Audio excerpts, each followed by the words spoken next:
Baiklah, jumpa saya nanti di Terengganu. Saya kira ini sejarah, Syu. Sebab apa? Kali pertama Selamat Pagi Malaysia bersiaran 3 hari 3 hari berturut-turut di luar studio. Dan pastinya pelbagai pengisian yang menarik kami akan sediakan untuk anda nanti di sana. Jadi, kalau tak tengok rugilah apa yang menarik sekitar Kampung Ridwan. Orang Terengganu balik Terengganu. Tengok kan warna Okey, sekarang untuk kita semua mengisi Selamat Pagi Malaysia pada hari ini, kita nak mulakan kepada anda semua.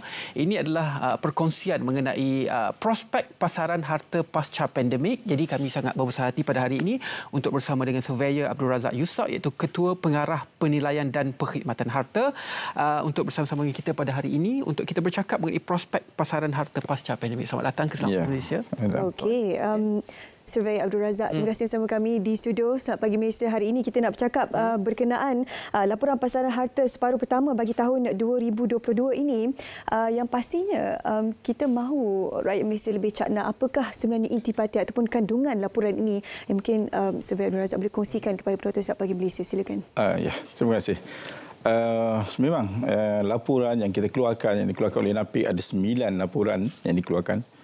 Semua masyarakat penggiat industri dan mereka-mereka yang terlibat secara langsung dengan pasaran harta tanah ini menunggu-nunggu apakah keadaan pasaran harta tanah selepas pandemik. Jadi berdasarkan maklumat rekod yang kita ada, daripada 9 ini saya mungkin highlightkan beberapa sahajalah. Di mana yang pertamanya kita lihat kepada aktiviti pasaran harta tanah di setengah tahun yang pertama ini, dan di mana kita dapati pasaran ini, aktiviti ini meningkat, di mana aktiviti pindah milik yang berlaku setengah tahun yang pertama ini sebanyak 188,000 dengan nilai transaksi itu sebanyak 88.4 bilion. Okey. Ini menunjukkan ada peningkatan sebanyak 34% dan 36% bagi segi nilai dan juga pindah milik. Kalau nilai pada setengah tahun yang pertama 2021, ianya hanya mencatatkan 139,000 lebih kurang. Dan bagi nilainya pula 62 bilion. Tapi kita bandingkan sekarang ini, dia meningkat. Dan sektor yang utama yang menjadi tumpuan kepada pembeli adalah sektor kediaman, yang mana ia mewakili 60% daripada pindah milik. Yang mana harga yang menjadi pertumpuan kepada pembeli adalah lingkungan harga 300,000 ke bawah. Itu dari segi aktiviti. Yang keduanya, masyarakat ingin tahu bagaimana dengan keadaan harga kediaman kita ini. Jadi dalam hal ini kita mengeluarkan indeks harga rumah Malaysia AHRM, di mana kita melihat ada peningkatan marginal sedikit. Setiap tahun ada peningkatan. Ia menunjukkan tanda positif kepada pasaran harta tanah, di mana pelabur atau pemilik akan merasakan ianya memberikan keadaan yang baik, mencerminkan petanda yang baik kepada pasaran harta tanah itu. Dia tidak jatuh, dia meningkat. Itu dari segi indeks harga rumah. Dan yang ketiga, saya kata ini yang akhir, yang mereka selalu melihat dari segi overhang. Overhang di mana-mana mereka masyarakat menyebut tentang overhang ini. Overhang ini sebenarnya adalah harta tanah yang telah pun siap dibina dan telah pun mempunyai CCCC, maknanya Certificate of Completion and Compliance, dah telah dikeluarkan tetapi tidak berjaya dijual lagi. Okey, tidak berjaya juga. Dari dalam tempoh ini, setengah tahun ini, kita dapati ianya telah menunjukkan tanda yang baiklah, maknanya penurunan. Kalau dari segi kediaman contohnya, kalau dulu 2021 overhang ini dicatatkan 37,000 yang tidak terjual, tapi pada tahun ini ia telah menurun kepada dalam 34,000, maknanya penurunan sebanyak 8%. Bagi segi apartmen pun sama. Kalau dulu ia mencatatkan dalam lingkungan 24,000 yang tidak terjual, Tetapi sekarang ini didapati dia menurun kepada 22,000 ataupun 7%. Maknanya telah ada berlaku penurunan kepada overhang ini. Jadi dalam isu overhang ini, saya boleh katakan dalam bahasa mudah oversupply lah kan. Banyak kediaman tapi tidak terjual walaupun berlakunya penurunan dari segi peratusan dan sebagainya. Bagaimana situasi ini boleh berlaku? Bila kita sebut overhang ni, bila NAPIK mengeluarkan laporan berkaitan dengan overhang yang berlaku di pasaran, ramai sebenarnya pengkaji di luar tu melihat kenapa perkara ini boleh berlaku. Dan kita melihat ada beberapa perkara lah yang utama yang kita rasakan ia menjadi punca kepada overhang ni. Yang pertamanya mereka kata ketidakpadanan, mismatch di antara penawaran dan juga permintaan. Apa yang dikaitkan biasanya ini adalah dari segi lokasi. Mana lokasi yang dibinanya rumah-rumah berkenaan tidak bertepatan dengan kehendak pembeli. Dan yang keduanya biasanya dikaitkan juga dengan harga, kemampuan mereka untuk membeli rumah. Biasanya apa yang berlaku adalah jangkaan yang dibuat oleh pemaju mengatakan kat sini boleh dijual pada harga sekian, tetapi bila dipasarkan, bila nak dijual dia tidak mendapat permintaan daripada pembeli. Itu yang pertama. Yang keduanya, selepas pandemik ini kita merasakan bahawa pengguna atau pembeli dengan pendapatan dan gaji yang ada itu kebanyakannya digunakan atau dibelanjakan kepada keperluan harian mereka. Jadi baki yang ada itu tidak mencukupi untuk menampung, untuk membeli atau membiayai perumahan yang mereka nak. Itu yang kedua. Yang ketiganya biasanya adalah dari segi kajian kemungkinan. Bagaimana kajian kemungkinan yang dilakukan, yang dibuat oleh pemaju dalam membina rumah. Biasanya mereka perlu membuat kajian sama ada projek itu mempunyai daya saing dan mempunyai pembeli yang berpotensi di kawasan yang berkenaan. Jadi kita tidak tahu sama ada kajian kemungkinan ini dapat dilakukan dengan telus dan keseluruhannya menyeluruh dengan data yang kita berikan kepada mereka. Rasa itu punca atau faktor kepada overhang inilah. Dan overhang ini memberikan kesan yang berantai apabila bangunan-bangunan ataupun kedai-kedai ini tidak terjual, yang akan menyebabkan usang dan pelbagai masalah yang akan timbul selepas itu sekiranya tidak dibeli oleh mereka yang berada di luar sana. Jadi apakah antara langkah yang boleh diusulkan oleh pihak Survey Abdul Razak sendiri untuk mereka yang berada dalam industri pasaran harta tanah ini terutamanya, sebab bangunan itu dah siap dibina tapi ianya perlu dijual, dan kalau nak bina yang baru pula harga barang binaan sudah meningkat sekarang ini. Jadi apa yang kita boleh lakukan ataupun cadangan untuk mereka yang berada dalam industri harta tanah ini untuk memastikan agar orang kata win-win situation, mutual benefit untuk mereka yang membina dan juga membeli? Ya, apa yang perlu yang saya percaya ada dua pihak lah yang memainkan peranan. Pertamanya adalah mereka yang membina rumah. Yang membina maknanya apabila mereka menawarkan rumah-rumah yang berkenaan, seharusnya melihat kepada data yang telah dikeluarkan oleh NAPIK. Data-data ini kita beri secara percuma. Dan mereka boleh melihat berapa banyaklah yang ada di pasaran ini yang tidak terjual. Yang overhang itu yang berlaku. Yang keduanya, dari segi kerajaan lah. Maknanya kerajaan sekarang ini telah menyediakan banyak inisiatif kepada pembeli-pembeli untuk membantu mereka dalam pembiayaan perumahan yang mereka kendaki. Itu dia antara dua perkara yang saling berkaitlah. Itu berkaitan dengan sektor kediaman. Bagaimana pula untuk separuh masa pertama tahun 2022 ini dalam sektor dan juga prestasi Malaysia dalam sektor perdagangan? Bagaimana? Bagi sektor perdagangan ini ada dua lah. Satu kita kata purpose build office ini ataupun binaan pejabat khas dan juga shopping kompleks ataupun kompleks mobil lah. Kalau kita lihat kepada kadar penghunian ni sepanjang pandemik sehinggalah sekarang ini, kita dapati dia menurun sedikit. Kadar penghunian itu menurun. Penurunan yang berlaku ini saya percaya ianya adalah disebabkan keadaan penghuni atau penyewa yang berkenaan telah mendapat adaptasi keadaan pandemik itu. Betul. di mana mereka juga kadang penyewa ini membuat co-sharing di antara unit yang mereka ada itu. Itu yang pertama. Kemudian juga penurunan ini kemungkinan berlaku disebabkan oleh kerja dari rumah. Apabila mereka telah membiasa. Teknologi kita pun bila kita pandemik ini berlaku, kita punya sistem teknologi kita, IT kita semakin advance. So mereka adalah selesa setengahnya itu berada di rumah untuk melakukan kerja. Jadi mereka tidak ke pejabat. Itu ada di antaranya. Yang ketiganya kemungkinan juga adalah kita lihat aktiviti pembelian secara online ini pun telah pun meningkat dengan banyaknya. Dan mereka lebih selesa sekali ini.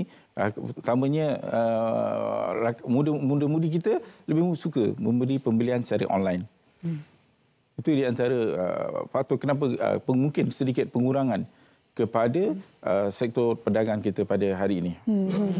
Yalah, teknologi semakin berubah, jadi kadang-kadang situasi yang kita jangkakan untuk beberapa tahun akan datang tidak terjadi disebabkan oleh kedatangan ataupun kehadiran teknologi, gadget dan juga internet seperti yang dimaksudkan oleh Survey Abdul Razak seketika tadi.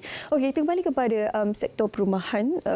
Sebentar tadi ada dikongsikan bahawa kerajaan ada banyak sebenarnya inisiatif yang dilaksanakan untuk membantu keluarga Malaysia di luar sana untuk mendapatkan rumah yang mereka inginkan, terutamanya untuk anak-anak muda yang baru berkahwin dan sebagainya. Jadi apakah antara inisiatif yang mungkin Survey Abdul Razak boleh kongsikan kepada Betul Sahabat Malaysia sekiranya mereka belum mengetahui lagi? Ya, sebenarnya banyak kerajaan telah laksanakan. Untuk M40, B40 ni, kerajaan rancang pun dalam RMK 12, kerajaan merancang membina sebanyak 500,000 unit. Dan ketika ini kerajaan telah berjaya membina 386,000 unit. Iaitu di peringkat-peringkat lah, maknanya di peringkat cadangan, di peringkat pembinaan dan juga ada yang telah pun diserahkan kepada pembeli. Dalam masa yang sama juga kerajaan menunjukkan beberapa program dan inisiatif kepada masyarakat, pembeli-pembeli. Iaitu yang pertamanya skim kita kata program pemilikan rumah atau home ownership. Yang keduanya juga kerajaan menggunakan skim inisiatif skim panggil pembiayaan perumahan Malaysia. Di mana adanya biaya. Okey, di bawah biaya itu ada 3 lagi yang diberikan kepada mereka-mereka ini untuk pembeli. Yang pertamanya berkenaan dengan skim jaminan kredit perumahan yang diberikan. Yang keduanya skim perumahan pertama. Dan yang ketiganya adalah berkenaan dengan skim baru iaitu rent to own. Ini di antara skim-skim yang diberikan oleh kerajaan, dan kerajaan juga dalam masa yang sama menggunakan ini satu lagi inisiatif iaitu iMiliki. Yang mana iMiliki ni adalah apa yang dikatakan pengecualian cukai 100% diberikan kepada surat cara pindah milik atau perjanjian kepada pembeli pertama. Dan bagi rumah yang di bawah RM500,000. Dan 50% diberikan kepada surat cara yang berkenaan kepada harga rumah dalam lingkungan RM500,000 hingga RM1 juta. Ini di antara inisiatif-inisiatif yang diberikan kepada rakyat Malaysia oleh kerajaan untuk membantu perkembangan pertumbuhan pasaran harta tanah di negara kita.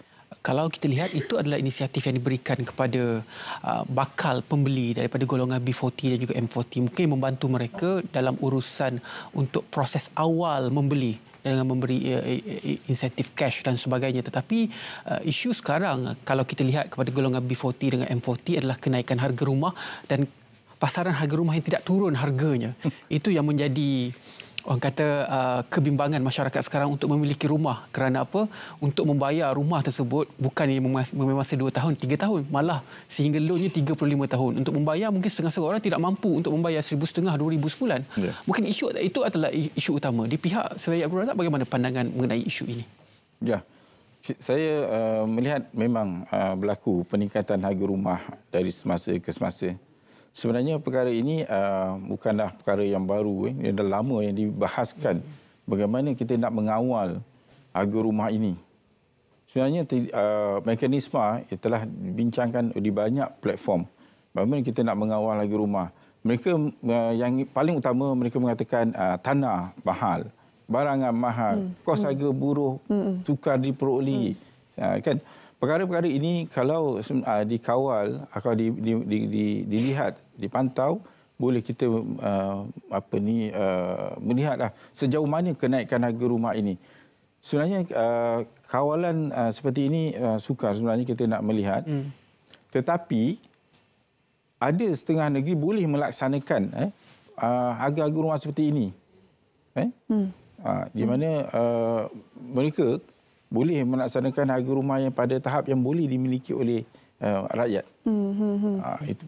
Yalah, nak cakap berkenaan harga rumah ni, isunya agak kompleks dan perlu diperhalusi setiap lapisan itu untuk kita memastikan agar harga rumah ini mampu dibina sesuai dengan kehendak rakyat yang berada terutama di kawasan bagi kategori M40 dan juga B40.